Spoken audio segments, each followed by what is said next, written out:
What's up? My name is Alex Terranova. I am the host of the Dream Mason podcast. Welcome. We started this in 2017 because we wanted to highlight the journey of Dream Masons. There's a Dream Mason in all of us. A Dream Mason is someone who is awake to their dreams and driven by the passion, the purpose, and the desire to turn that dream into reality. We interview athletes, gold medalists, Super Bowl champions, artists, creatives, 8-9-figure entrepreneurs, spiritual leaders, and everyone in between. And sometimes we even walk them through challenges that they're currently facing. So depending on whether you're catching this as a regular interview or a playing with problems segment, there is something for you, whether you're at the peak of your journey, at the low point of your journey. I look forward to having you join me on this journey. And I hope that this show helps you unleash your inner Dream Mason. What's up? And welcome back to the Dream Mason podcast. I'm your host, Alex Terranova. I am excited. This is the first of a series of interviews or conversations that I'm going to be doing. And when I say the first of a series, it's not anything different than what we do, but it's in the spirit of having people that have been on this podcast, some of my favorite guests. And when I say favorite, I can't just be saying it. It has to be true because I'm putting them in a book. So I must have really liked them, right? Because we've done over 200 episodes. I had to narrow it down to, it's not 100, it's a little less than 100 to create a book. I'm going to show you if you're watching. You can see a draft of it right on the screen. It's called How Dreams Are Built. We are in the final stages of the editing process, just trying to kind of clean it up, get it together. And basically this book, How Dreams Are Built, is a compilation of it's like the greatest hits of the Dream Mason podcast. So we went through and we picked our favorite guests. We picked our favorite moments. We picked the brilliance that they brought, and we're putting it into book form. So imagine, right? If you wanted to get all the wisdom of the Dream Mason podcast, you're going to have to listen to hundreds and hundreds of hours of podcasts. Who's got time for that? But you could pick up this book. It's like 400 pages, and you could flip to, oh, maybe Elle Russ and learn about confidence, or you could flip to Robert Mack and learn about happiness, and really just get the snapshots or the highlight reel of their wisdom and their brilliance. And some of them contributed, additional writings to the book. I write a little bit about each person in the book. So part of this is I'm asking people that are in the book to come back on, share about where they're at now. Let's talk a little bit about how they are building their dreams, or how they built their dreams, or how they've helped other people build their dreams. And Elle is one of the first people that is coming back on to do this with me. Let me tell you a little about her. So if you didn't hear her the first time on my podcast, which was probably, had to be probably at least 3 years ago, 3 years ago. She's signaling that to me through the camera. She is the host of the Elle Russ Show. She is a coach, a women's coach, a health coach, a life coach, a confidence coach. She's a best-selling author. She wrote the book, The Paleo Thyroid Solution. And then I love this one, Confident as Fuck. She's also been the host of many other podcasts. Elle, thanks for being here. Oh, I'm so happy to be here. And I was just telling Alex yesterday, because I interviewed him again for, I think, now the second or third time in life. One of my favorite fellow coaches to talk to. I love our conversations. And also, congratulations. It is quite a big feat to execute writing a book. And I just hope someone's sitting on a toilet someday and flips through the Elle Russ section and gets motivated. It seems like the perfect bathroom book a little bit. It's like, hey, let me just pick up one, today and the list. So I'm really happy to be here and hopefully inspire, motivate everyone listening, because, like a lot of people, I had some tough journeys and some roadblocks there. And if I can do it, anyone else can. So I love, this is why you're one of my favorite people. You are bold and authentic. You say it exactly how you mean it. And I love how your speaking just occurs perfectly natural and authentic to you, that, right? A lot of us like clean up our speech, or we talk in a certain way so that it like is safer.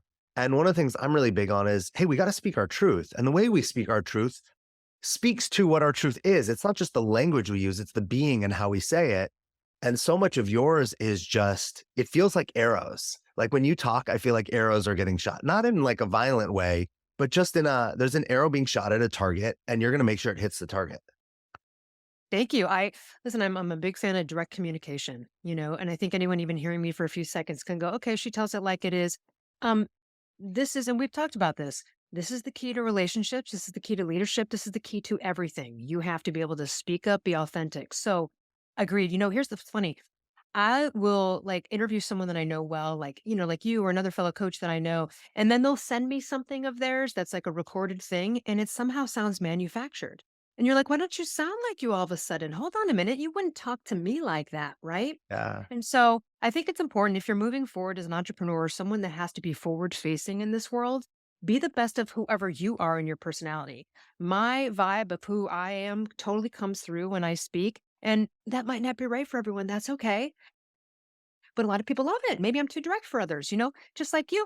You might read a self help book written by one author you really resonate, and you hate the guy who wrote another book and says kind of the same thing, but you just don't like the way he says it. So, but I do think, authenticity shines through. And I will say this, I've been podcasting for like 8 years now. I've interviewed so many people. I've interviewed people where I am practically in tears from being bored. I can't, I can barely get through it. But here's the thing. Some of those people have millions of followers, Yeah. okay? There's someone for everyone. So don't think if you're out there and you want to be doing stuff like Alex and I are doing, that you need to be us or our types of personalities, right? Yeah, I can tell you right now, if you're giving out information with authenticity and integrity, people will come.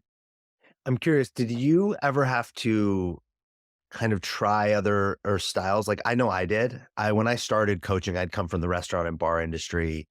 It was it was debauchery in that world, right? And so when I started coaching, while I was running businesses, some of my mentors that trained me, and I spent a lot of time training, were like, "Hey, you need to kind of clean up your look a little bit. You have tattoos, you need to like maybe cover those up, put on a button-up shirt." And at first I really pushed that away. I was like, "No, no, that's not me." And what they got me to see was I didn't even know what me was because I hadn't actually tried that. And so I spent time I actually had my brother take me to a clothing store. My brother loves fashion, and he put me like in all these like J. Crew and like Banana Republic, like very like clean cut. But I spent a year kind of embracing that, and I had to find my way back to not like my own look or my own style simply from rejection, but because I actually navigated other waters. And I think a lot of us don't do that because we're like, no, that I know who I am. And sometimes we don't know who we are until we know who we're not. Did you ever have like that where you had to like kind of find yourself by trying things that you found out weren't you?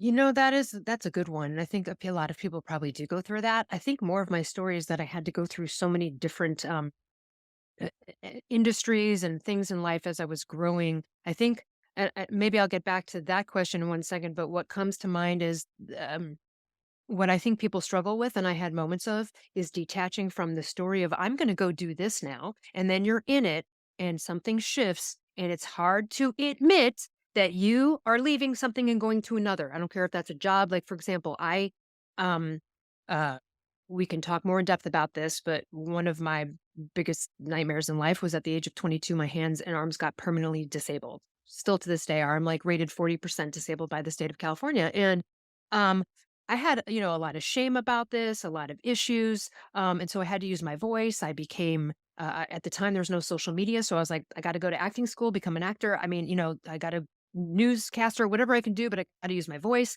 And there were no YouTube channels or podcasts at the time where I just would have done it on my own. And so I went into pursuing acting and all of that stuff and comedy, and it was great. And I loved it. I still love it to this day. And some of the best experiences of my life. But as I was performing, I became a writer. I started writing a lot of sketch comedy, started writing screenplays. And then I kind of was floating into becoming a writer. And I was like, no, no, no, wait. No, hold on. But I'm an actor too.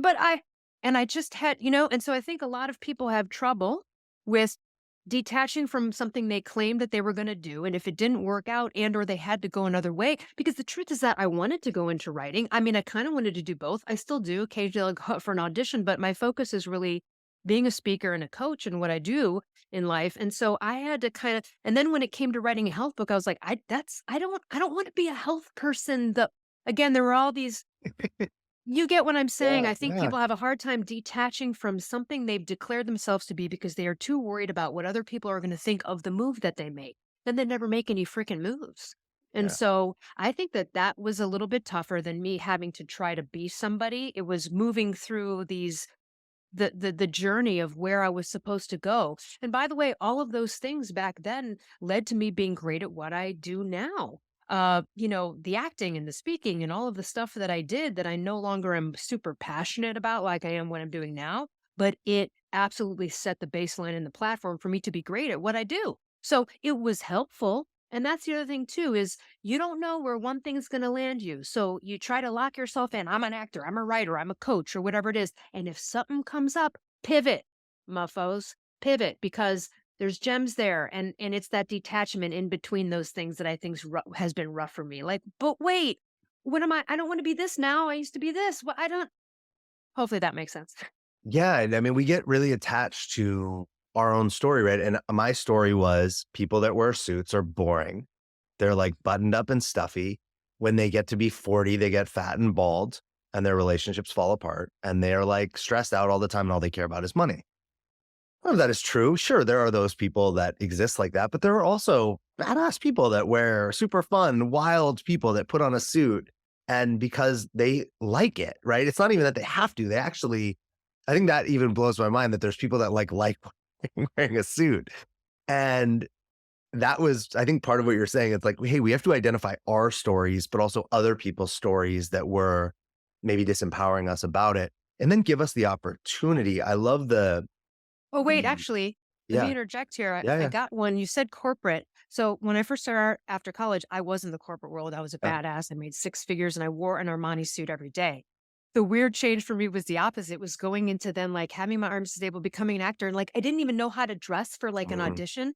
Like my first audition, I was like all professional and I'm like 20 something years old. And I remember casting director was like, you're not in a not like, I can wear jeans and a t-shirt. I had to and I was very professional. I'd come in Yeah, and be very serious, and the casting directors were like, you need to come in and, like, smile." yeah. I was just so used to being like, "Hello," very corporate. So that was a weird shift of me trying to find, like, what do I wear now? I don't even know what my style is, or I Mhm. don't even have casual clothes, like, so that was a weird transition. And I see all of what you were saying in this and the pivoting as like the ability to say yes. Because when we say yes, it's like we open up and new things become available. Because we don't know what's gonna happen, right? If you said to me, hey, drive up to LA right now, let's go. I'm gonna take you on, I'm gonna go show you this really cool place. I have no idea that something's gonna happen, right? All we know is something's gonna happen because I say yes. If I say no, well, what we know what's going to happen is my life is going to continue exactly the way it is, right? I'm going to stay here. I'm going to do whatever I was going to do. And I think about that, whether you're trying something new or changing or getting rid of an old story or stepping out of whether it doesn't the clothes you wear or the industry, but saying yes to, oh, wait, I might try writing now, or I'm going to try acting now. And I can always come back. I can always go, oh, wow, thing didn't work for me. I didn't like it. But if I say no, I never find out what's actually possible.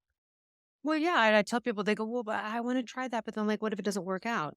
And I say, "Well, then you're exactly where you are right now." I just that Now the other thing Uh, too, aside from, like, saying yes and accepting, I'm also, like, step up and ask. My life is literally the story of never hurts to ask, never hurts to ask. Almost every single time I have asked, I've gotten a yes. Maybe there's been a few no's, but then mm, guess what? I didn't lose anything. yeah. So instead of even waiting for yeses, yes, say the yeses when you have offers and da da da da. But then also you need to go out and get the yeses too. And I think that, I just did a solo episode recently on self promotion. This is something that really holds people back. This is the name of any fucking game in life. I don't care if you're a painter. What are you going to do? What are you going to do? Sit at home, hope people come to your house? Now you can hide. Now you can hide behind social media a bit and post your, photos on Instagram. You don't have to walk into a gallery like you did in 1989 and go, "Hi, I'd like to show you my stuff."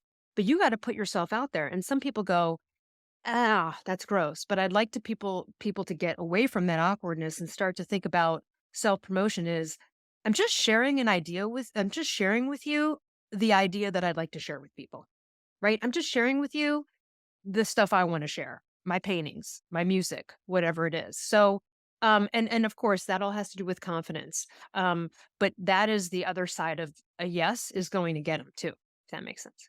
It totally does. So here, I want to ask you more about that. So let's forget about the conversation of where you're posting, like, or where you're sharing from, right? Some people fall Sure. into ego. Let's just say we say, hey, anytime you're trying to get yourself out there, it's a good thing, right? And you can do it in many different ways.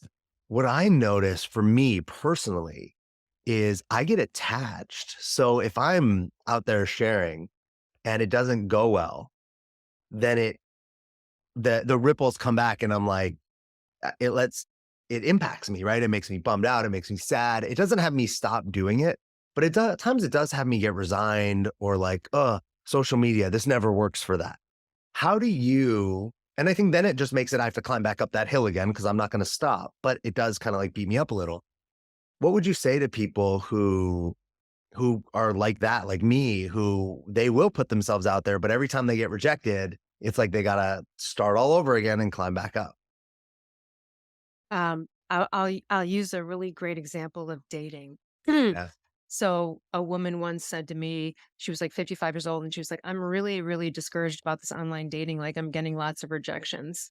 And I said, "Well, what do you mean by rejections?" And she said, "Well, I'm emailing a bunch of guys, and then like they don't email me back, and it's like, it feels shitty. It's rejection."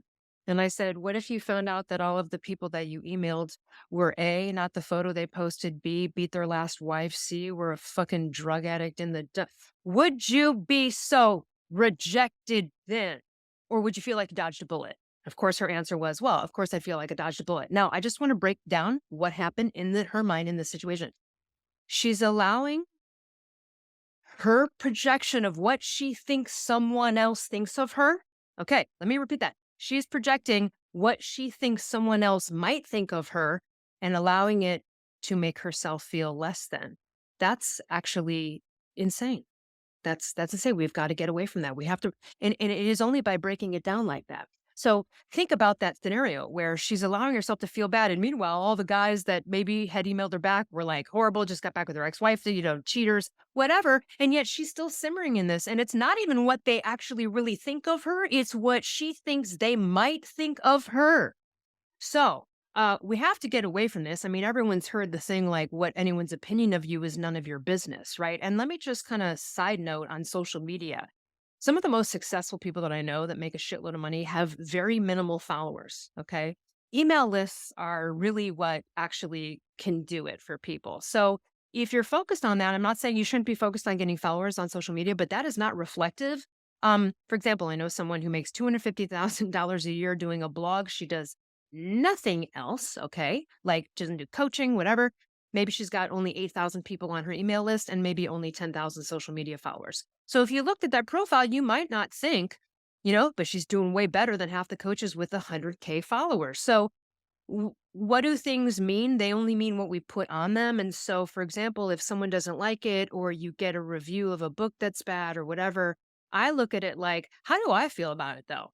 And did I help at least one person? So I don't care about 20, 50 likes. I care about the person that emails me and I'm like, I'm in tears because you just saved my life. I listened to a podcast. I got my blood tested. I fixed my thyroid problem and I feel fucking great.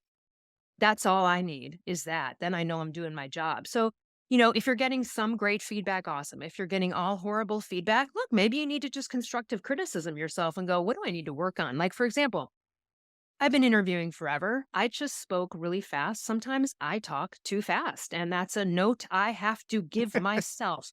I don't beat myself up about it when I hear a podcast I'm on and I go, shit, I too much on that one.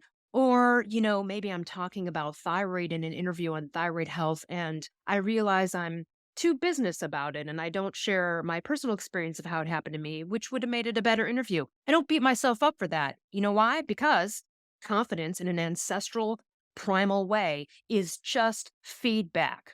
Failure is feedback. Our ancestors, our hunter gatherer ancestors, did not have time to wallow in victimhood. Can you imagine, Alex? If Can you imagine like Bob out there in the wilderness they didn't catch the beast they wanted and he's sitting there crying and asks another hunter gatherer, "Do you think I should like hunt anymore? I don't know. I think I'm like bad at it. I don't know." Oh my god.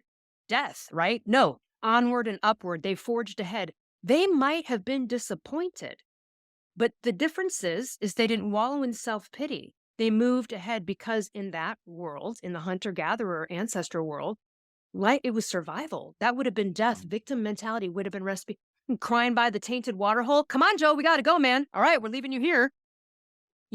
So we need to get a little bit back to that primal perspective of failure being feedback. And that is also how confident people take failure. So a failure or a rejection could be that it's just feedback. Is it feedback that you're terrible? No. Is it feedback that maybe you need to change something? If you keep getting bad reviews, you never get a producer that sends you to a casting director that sends you to a producer and you've had 50 auditions. Maybe you need to get some acting classes, right? But there are also other benchmarks.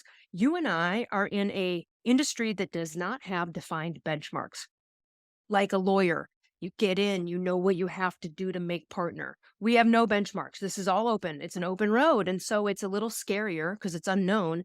And the feedback isn't as concrete from where we would get it. There's no performance review from a boss. It's like our performance review from ourselves. So I like people to just take a look at, failure being feedback. Wallowing in self pity is a modern luxury. It is a modern luxury. And that's where we need to get back to looking at that perspective. So I know that was a long tirade on rejection, including the dating example. But again, it's Incredible. often us just projecting what we think other people might Uh, think of us. It's not even what they actually think of us. this is one of the reasons I love talking to you. I think that one of my favorite things about myself is metaphor, coming up with things on the spot, like telling stories in unique ways. And you're one of the few people who I'm like, man, I'm so glad this isn't a battle because you just crushed me in that. And not from it's not a competition, but I Yeah. love that as you're telling that story about ancestors, this made up story, right? I know you're gonna write more books. You should write a cartoon style book with our like ancestors acting how we act in those type of situations. I just saw Totally. two warriors out in the field and having that conversation in like a kind of New York magazine style comic Yep. script. Um, But we really do have to like look at that because here's the thing: yeah, we have the modern luxuries that put us out of constant survival. So now we have all this extra time, right? Because you're not worried about hunting every day, and I'm not worried about building a lean-to in the woods for the kids. And we've got urgent care and all sorts of other things that are are are wonderful. But we have gotten away from the failures feedback. So confidence and self-esteem essentially, because they're linked, it's inherent, okay? It's absolutely inherent. We lose it along the way. It gets chipped away when your second grade teacher tells you a loser, your parents tell you you're whatever. Along the way, it gets chipped at, you get bullied in school. But if you've noticed, anyone's been around a kid, unless they're beaten directly out of the, womb, kids are like, no, give me that, crying. They're just declaring, they're confident. They're just like, give it to me. They're just dominant. And that is inherent within us. And then we lose it. On the other side of it, too, all of the things I'm talking about are to gain a really high level of self esteem and confidence is literally just the sum of the thoughts you think and the actions you take. Those two things are changeable, as you know, as a coach. So when people are like, I don't have it in me, Elle, you were born with it, it's not the case. There are amazing well, 180s in this arena. Yeah. yeah, and even what I shared with you earlier, this experience that I've had where self love is the hardest thing for me, and you were sharing right, like, hey, that's not hard for me, and so Well, one of I'll caveat. yeah, I had an area, and this is where I talk about in my book because I was confident in all these other areas. But if you have a bad hole in one of them, it's going to seep into the rest. And sure, mine was that I had this horrible shame about my physical disability. So how did that mess with me, my worth in romantic relationships? mm, Where other people, their lack of confidence might affect them in work or something else. So I was not affected in all these areas. But that was the area that I realized man, I shed so many tears over this. I had mm, such low self-worth. I thought, who would want me? My arms are fucked. Who's going to mm, want that? And I had that thought at 22. And so I forged ahead with confidence in all the other areas of my life and then watched the horrible romantic journey unfold until I finally then thought, I'm the common denominator like you did. And I was like, uh, maybe I need to take a look at this. And it wasn't until I tackled getting over the shame of my physical disability that I actually was able to attract the right relationship. So I did have some hits too. And that's the thing is that even if you're watching this, you feel ultra confident, there are still pitfalls. My book is not for people that are just shy and need to gain confidence. It's also to kind of refine and tweak whatever confidence you have already. Well, and I think we have to find a way to navigate whatever our thing is. So, right, I was saying like that self-love thing for me is tough.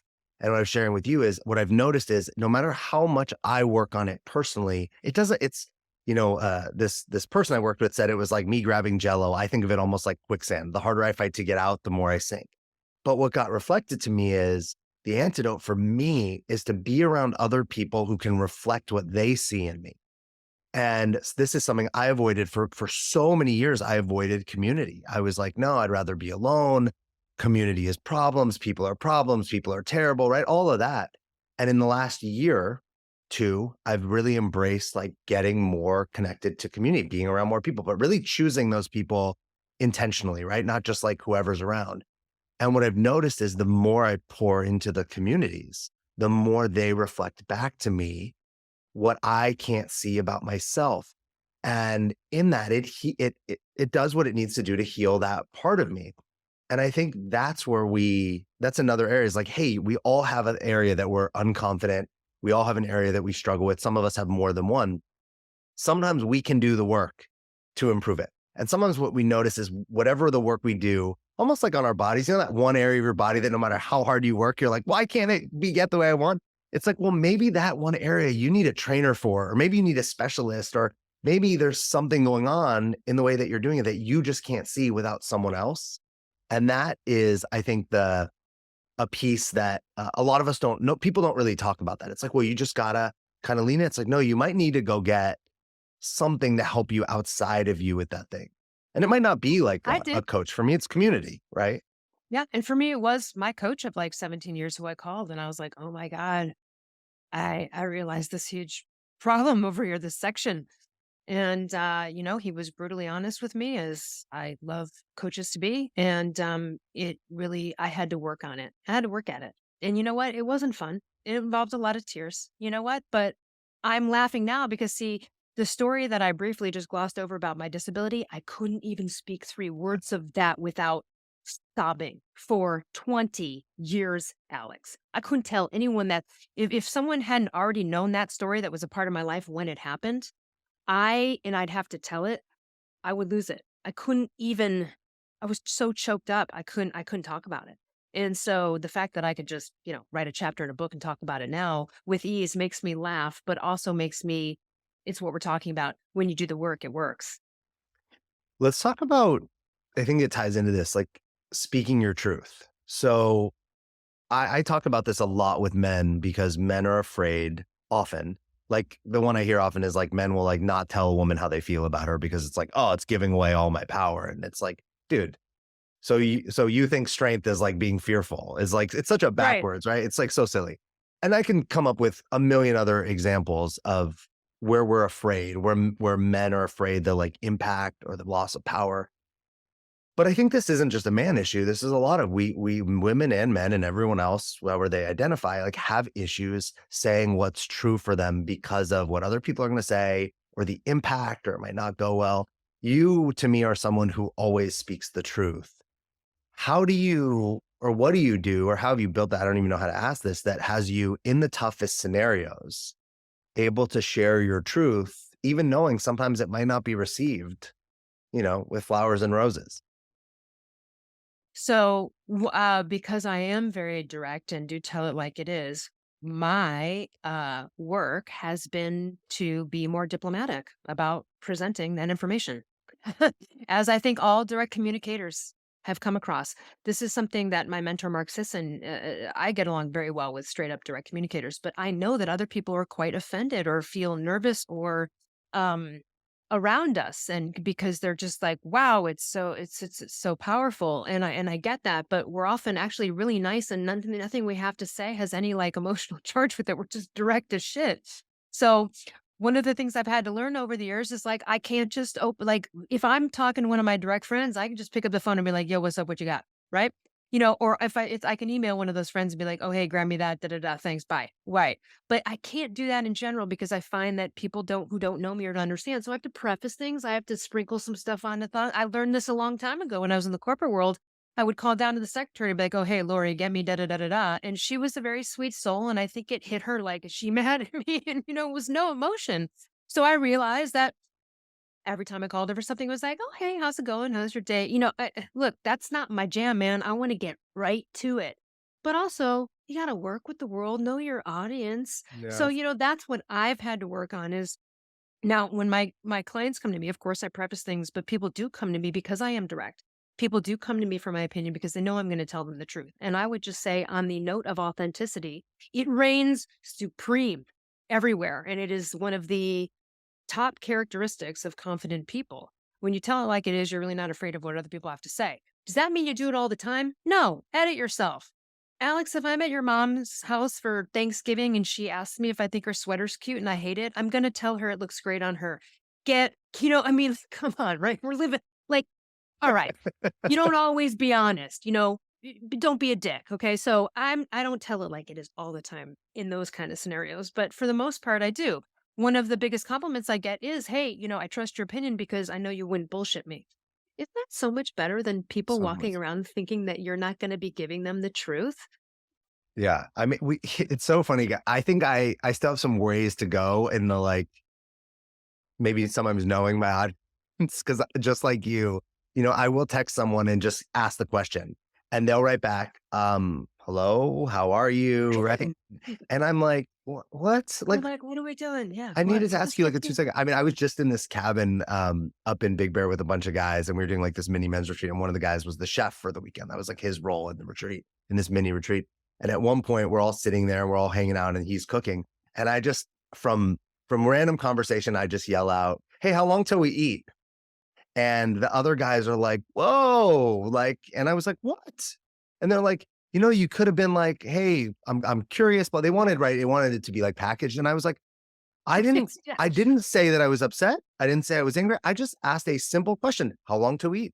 If I was cooking and y'all said how long to eat, right? But it's that same thing of there's something this actually was reflected to me recently in my relationship was I have there's a disconnect between action and emotion or the things I say and emotion that we're able to separate the two. And that's why we're able to be like, I'm able to just text you, Yeah. "Hey, oh, can you share this without all the fluff?" Other people, not all or more, just other people, it's combined. Their emotion and their like action and their emotion is, and so they need that like, I don't know, it's like that more kind of squishy. Yeah. They Um, need some padding, yeah, prefacing.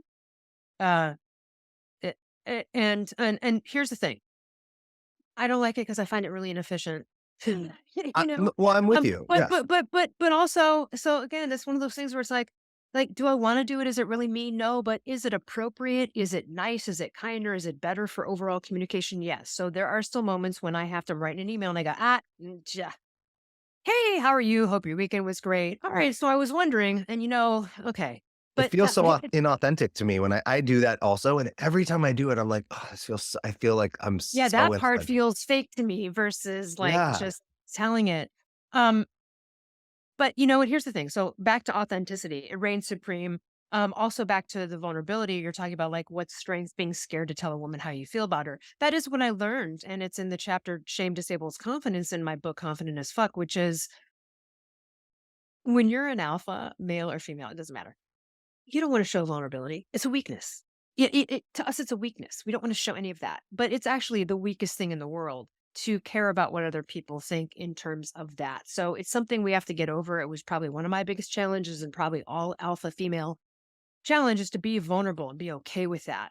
I find that to be the greatest strength as well. Is that to say you should wear your heart on your sleeve until whatever's right for you. You don't have to go do a Facebook Live about your shame, but you've got to get flat with it somewhere, whether it's with a coach, a therapist, or whatever. And also, I don't know. I just authenticity. People see it and they feel it. So, for example, like I forgot who it was. Someone was telling me that I won't mention the person's name, but they're like a popular person out there in the ether of self help, and I was just like, yeah, I don't know. I'm not buying that guy. I'm just not buying it. I don't know. I just something about it. Don't like there's something inauthentic Hmm. about now, he could be the most authentic person in the world. Maybe he is. Yeah. That's just my vibe. And so I tend to like I'm very much attracted to, and I mean not in a romantic way, people that are down to earth, real, and tell it like it is. This is really my jam. What I have found is that a lot of my friends, and maybe you have found this too, sometimes you attract people that need what you have and you need what they have. So a Hmm. lot of my women friends, even though they are confident alphas, they need more of confidence and self-esteem and that type of like badass boundary shit that I can do real easily. And I need more of what they have, which is the softy, squishy, polarity, feminine, permission to be that. That they are better at talking about those things and getting me there. It's complementary. Yeah, I'm 100% with you. Let's talk about I wrote it I didn't write it down. I was writing down what I wanted. Oh, I want to talk about dreams and like goals. Um so the book that you're going to be in, my book, I'm like, what is it called? How Dreams Are Built. I had to look back. That'll happen. People are like, "What's the subtitle of your book?" And I'd be like, "Oh, wait, hold on." Yeah. So How Dreams Are Built. W- If if you were going to give us some bullet points on how you believe dreams are built, how you've done it or how you've helped other people do it, right? Like, what do you think? Like, how do we build our dreams? The foundation is really self-esteem and confidence. What does that mean? That means taking the chisel and scraping the barnacles off of your life, looking at your parental garbage stuff. These are the things I go through in my book, looking at whether you're being a downer. Are you hanging out with downers? Going through, sifting through, scraping off barnacles. And then at that point, in forging ahead, again, you will have the confidence and the self-esteem after doing all of that work to actually speak up, right? Promote yourself, whatever it is. And by the way, you need this. I don't care if you're a stay-at-home mom. What if you run the PTA? What if you have an issue with you're going to have to model this for your children. So when Mhm. I talk about confidence and self-esteem, you can also be extremely quiet and introverted and extremely confident. In fact, some of the quietest people are.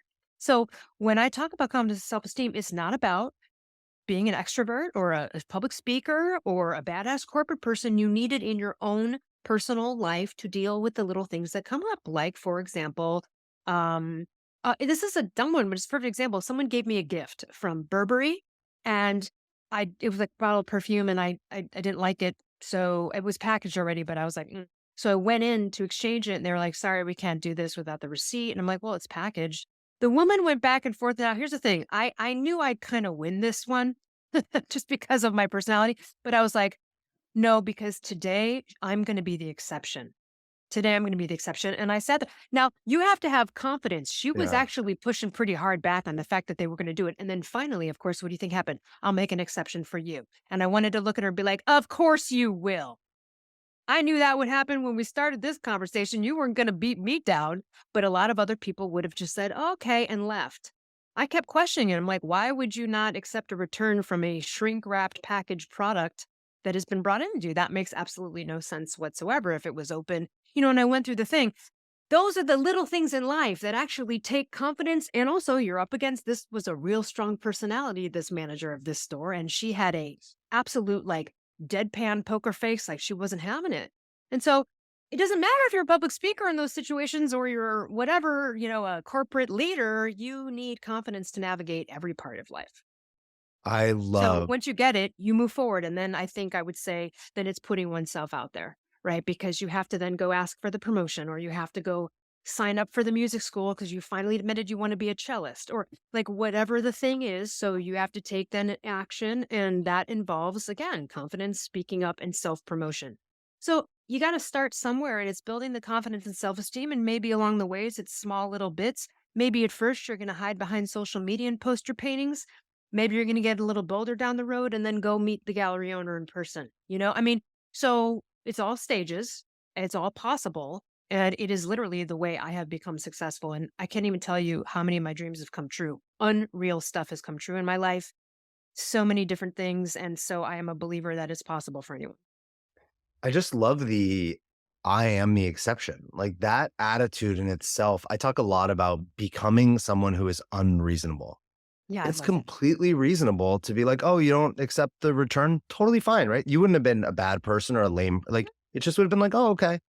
And there's people that would say, I don't want to be difficult or I don't, which is also totally fine, right? Like Mhm. it's okay if you want your like things to be. I often say like I want my life to be really easy. Like I want things I know the things that really matter won't often be easy, but I want the rest of the stuff to be easy. But I think that if there's something you really want, it's gonna require some version or some moment of becoming unreasonable. And I think that I love the way you said it. Like I'm gonna be the exception and that applies to everything. You want to be a professional athlete? Well, the odds are you're not going to do it. So you're going to have to be the exception. You That's right. want to find the love of your life that you don't get divorced? That you're going to be the exception because most marriages end in divorce, right? Like anything great, you're going to actually be the exception. And I just love that like it's almost like I want to write that on the wall. I am the exception, Yeah. right? Because the odds are always against you for anything, any dream that we have. Or it could be something small. Like this happened the other day where uh, uh, someone I know is dating someone, and they were like, "Wow, I was just looking at them on my couch, and I was like, how did like this person like is really into me? Like, how did I score this?" And I was like, that's interesting. I would turn that around. How the fuck did they score you? You're pretty awesome. And he goes, "You know what? I don't. You're right. I never. Yeah, Yeah. yeah. Please, just get that in your. I'm glad I just put that in your head. Keep thinking that." So, we have little moments like that through life, and you have to turn it around and see what's the opposite of a thing that you are attributing to being lucky for. Or is it maybe something else too that you can reflect a positive thing, right? Because in that moment, he's like, you're right. I am awesome. Yeah, you are hot. You're awesome. You're a great boyfriend. What do you? He's like, "You're right. I am." And I was like, "Yeah." But again, we tend to outside of ourselves. We tend to outside reflecting in. And I'm more of like, what do I think of me? What you think of you is really the most important thing ever. Yeah. And someone would go, well, I mean, you want a good reputation in business. You want people to buy your books or your courses. Yeah. Okay. So I'm not going to go out there and say a bunch of offensive stuff or whatever. Okay. Sure, we're all professional and we understand that. But at the end of the day, I wouldn't care if you didn't. When I published my first book, well, it was published for me, but I remember at the first week, a couple people were like, "Are you like looking on Amazon at reviews?" And like, "Are you?" And I was like, "Oh my God, no." Because that is such resistance. And also, that's like, do people like me? Do people like me? Oh my God, let me have, is there evidence of people like, I don't care if you like me. All I cared was that at the very minimum, my publisher made their money back and I helped at least one person. Now, I've helped thousands. It became a bestseller. That's great. But that was my attitude at the time. I don't care. I'm proud of myself that I wrote this book. I don't give a shit if anyone reads it. But I do hope they make their money back. So I hope some people read it to pay them back because that was a nice risk they took on me to publish that book. And if I could just help one person. Yeah. Other people are, do they? And then after a while, there was like 500 5-star reviews up there. And someone was like, have you even read any of your reviews? And I was like, oh my God, I should probably go back and do that. And I believe it was successful and the scales were tipped because I had no resistance to the success of it Mm. by seeking and hoping and thinking. I've gotten plenty of accolades since then and they keep coming. And because I expect it and also I'm proud of my work. I would say the other thing too is when people go along this journey and talk about authenticity, don't copy people. Do you know how many people have copied me already? I can't tell you how many people. My first book, The Paleo Thyroid Solution, has a tagline that says, "Stop feeling fat, foggy, and fatigued at the hands of uninformed doctors." One person put, "Stop feeling frazzled, foggy, and fatigued." Another person who's a thyroid, and I saw on her website, she's got something that's very similar, like "Stop feel." And I was like, be original, motherfuckers. Like, and I am original and I don't look at other people's stuff. So, if you are looking for that, I don't know that you're going to reap the benefits of success as you would if you were authentically making content or authentically putting oneself out there.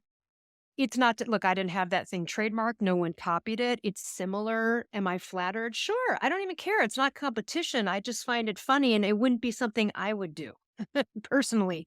I would never look at someone that's like, oh, that sounds good. Let me do something just like that, but switch one word. Like, that to me is like, I do my own thing. You know what I mean? Because I'm confident and proud of my own creation. So I think that that's important for everyone to move forward. Don't be looking at what other people are doing. I'm sure, Alex, you've had this too. Both of us, you design programs or courses and you're like, what are people doing? How much are people charging? And it's nice to look and see how people are setting up some stuff, and you might go, "Oh, I like the way they're running that master class. I think I might wanna do that one that way." But at the end of the day, what do you wanna do? And that's what I found out, and I think you have probably found out too as a coach. How do you wanna do it? And what do you wanna do? How do It's you true. wanna do your retreats? They're gonna be different. I know your retreats are retreats for people that hate retreats. Yeah. Because 'cause you're gonna do them differently, and I hate Yeah. retreats, so I would probably love your retreat if it were for men and women because I also don't like retreats, for a lot of the reasons you probably eliminated from yours. So, anyway, hope some of that What resonated with you. reminds me of, Rick Rubin, right? You know, Rick Rubin Oh, is, yeah. okay. Yeah. Well, for people who don't know, so I'm not a musical, that's not my area of expertise, but Rick Rubin is probably the most famous music producer of all time. Like he has developed more top bands and artists than anyone ever. And he recently wrote a book, but I was listening to a podcast that he was on. And they were talking about music and creativity, and he goes, if you're just copying what someone else is doing, he's like, I don't have any judgment. Nothing wrong with that. Totally fine. I get it. You want to make money. So if you're just like let's just say like a boy band, like a cut and paste, he goes, I just don't view that as an art. I view that as a commodity, right? We're just packaging something and putting it out there. And he goes, and that's fine. And he goes, art to me is self-expression, which cannot be copied. And he's also like, it also can't be good or bad. So he's like, there is no music that is bad because No, it's because simply somebody loves someone. that song that you hate. And Somebody loves even if no one does, even if the artist, it was their form of self-expression. And he was, and he was talking about this, and I really loved what he was saying is neither one is better. Music, this art or commodity is not better or worse than the other. They just have different purposes. One is to sell and one is expression. Now, the expression one can also sell, right. which is right when you have like a really big hit or You something. can have both in one, but not in the other. Exactly. And I heard that and I was like, right, I'm not a musician, but I was thinking to all of my work and I'm like, man, this applies to everything. The way I podcast, the way I do my books, right? Like they are all just an expression of me. This podcast is an expression of me. My books, my courses, my retreats are an expression of me. If I'm trying to figure out how does Elle do her podcast because she does it really good, totally fine. But now it's not an expression of me, right? Now it's just a commodity. And I would beg to argue that the person who would be doing that, you are going to feel, you're gonna know, you're gonna know, you're gonna Yeah. know, and Yeah. you're gonna have an insecurity that develops from your knowing of that. And yeah, I had one. Okay, this is amazing. There was a fellow podcaster who they were going to interview someone that I had already interviewed, but I hadn't released the I hadn't published the episode yet. And they actually emailed me and go, "Hey, can I by any chance get like the recording from that so I can see what kind of questions you asked them?" And I thought, I this is where I held back. I wanted to be like, "Are you fucking kidding me? What kind of shit podcaster are you? And also, what? Be original. What? And also, no, how? Why would you ask? I'm not having published it yet. You want like episodes you can copy and see what I asked the guy, so you can gerrymander your. I mean, like that was just to me like, no, dude. Like, do your own shit. Like, no, you know what I mean? I so I find that kind of funny. People trying to copy stuff. The other thing too is like AI. So with the advent of like AI, ChatGPT, OpenAI, people are like, "Oh my god, this is great. Like you could write a book in 48 hours." Yeah, you could, and it's going to be garbage. Yeah. And the reason it's going to be garbage is because of what you just said. You know what AI can't do? Give you examples that I gave you. It Yeah. can't give you real life examples, which is what people connect to Yeah. in any kind of public speaker. When public speaker speaking, you connect because of the relation of a story or something they're telling you.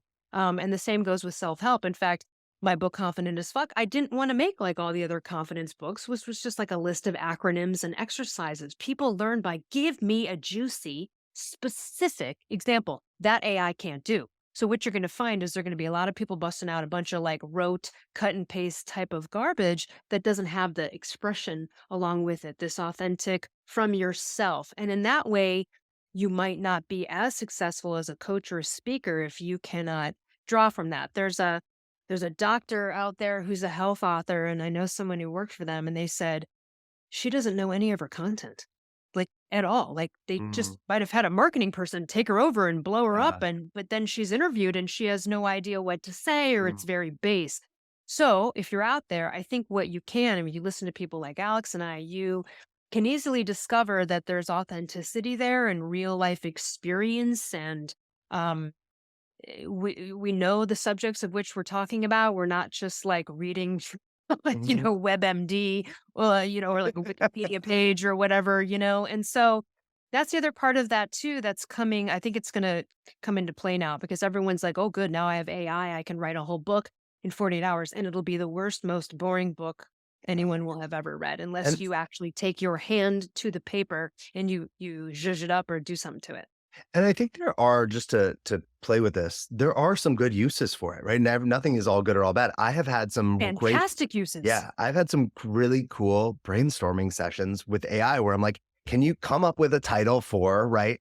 And it kicks me to and 100%. it's like, "Oh, wait, that doesn't work. Oh, wait, I could take that and I could modify it." And I think, like, I love what you're saying, like, knowing, like, getting present to, sure, it can make something easier, but and sometimes easier is great, right? There's things in our life that don't matter, that are like, I don't know, Yeah, I yeah. don't know, I don't know Find some. me or find me a PubMed article that shows that hypothyroidism. Yeah, I don't need to look at the internet forever for that. Give me the link. Yeah. Yeah. There are things that can be really simple, and I think though that's where, like, our technology can be really helpful, and there's other things that technology can do, but in this type of way, yeah, we gotta be careful because it's like we're selling out our truth or our authenticity for ease, And I and think there's going to be a lot more not skilled or not capable coaches, writers, and other people out there with the advent of this. How do you discover mm, whether they're legit or not? Hear them speak. yeah, yeah, Hear them yeah, speak because you might use AI for a title. I might use AI to do a meta description for a blog post. Absolutely, I'm going to use that. You know what I mean? I'm not going to yeah. sit there and figure that out. 250 characters. I mean, well, I could, but Yeah, again, that's it just like doesn't matter. extra. Yeah. It's extra brain stuff I don't need to It do, and doesn't I've matter, proven it's a myself. it's like a meta, it doesn't change Yeah, anyone's life, it makes no difference, doesn't yeah. change anyone's life. Um, so I think that that's the key. It's like this, you could be reading people's websites. It's like before you take their course, before like listen to them, hear what they have to say. Are their words and is their demeanor matching up with the copy they pasted on their website that we don't know where it came from? So, that's part of it. And again, I think it's not good or bad. I just on the level of creation versus commodity Yeah. that's come up in the ether these days with the AI stuff. And I think that there's I mean, like for example, like me or like you couldn't AI me. Like no one can be me. They I could mean, not try that. yet, maybe one day, but not yet. Maybe one day. I mean, they could try, but it Yeah, would look like a weird impersonation unless they did have my similar personality, and there's other people yeah, that do have that. I'm authentically me, and people like me for that uniqueness, and so I would say please embrace your own uniqueness. yeah. And if you don't think you're unique, you are in some way, you just don't know. It's just, other people will probably show you how. And even, yeah, it's funny you say that. Even if we found a great, like, comedian or actor to do like to pretend to be you, that is creative expression, right? Even though they're copying you, the way in which they copy you, Yeah, it's not actually like coded. It can't be perfect. It's their perception of you. And so even in that, right? An AI trying to write like I write is gonna figure out a formula, right? Whereas a human, I can't figure out a formula for how to do you.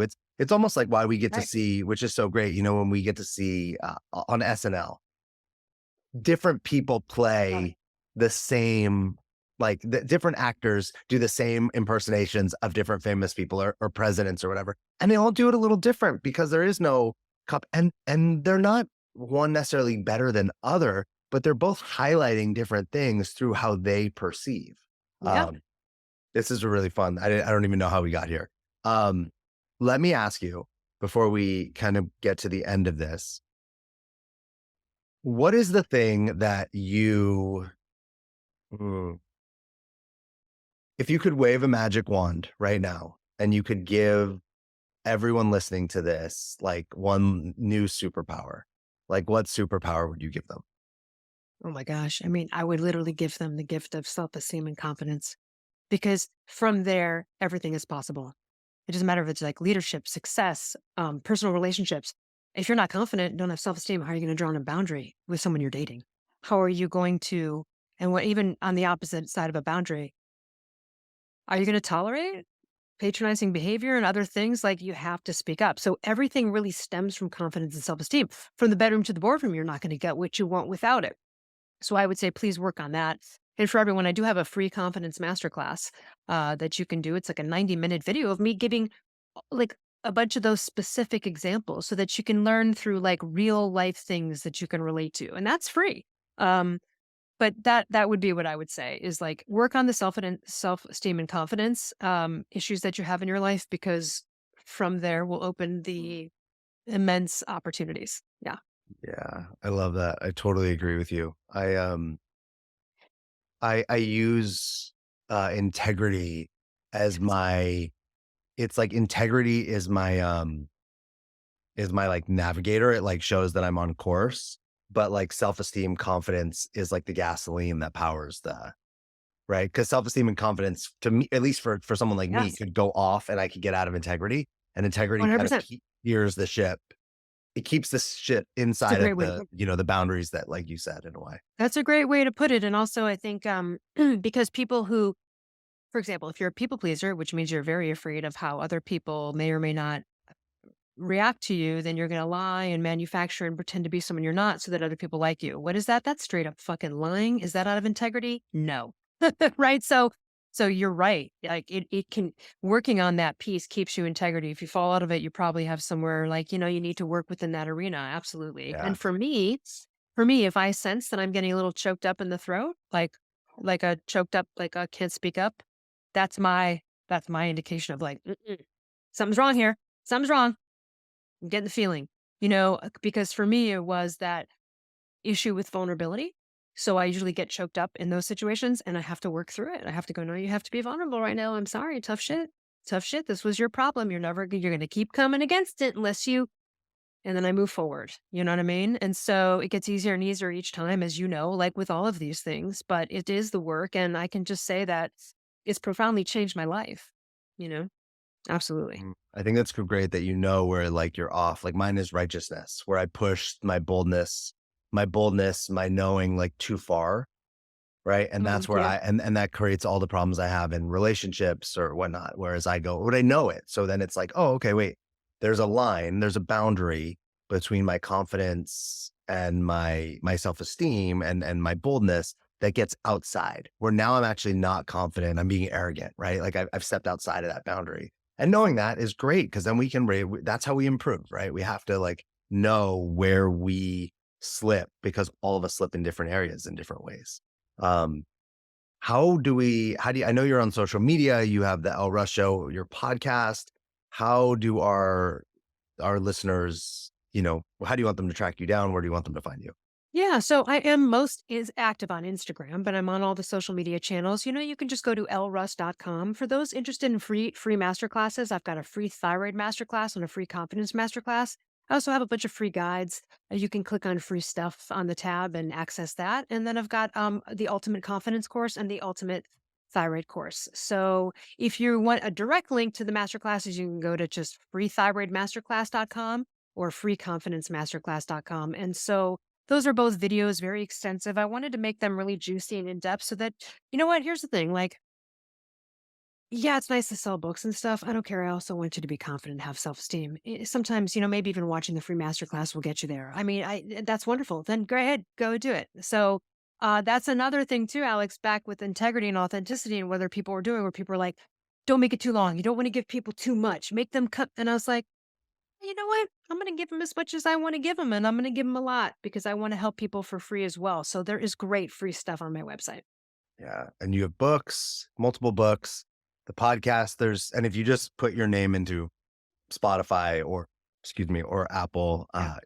podcasts you've been on show up. There's so many ways that you've put yourself out there to help people, especially in this health, like the thyroid space is you are a master in that area and can really make a difference for people. Absolutely. Oh, thanks for being here.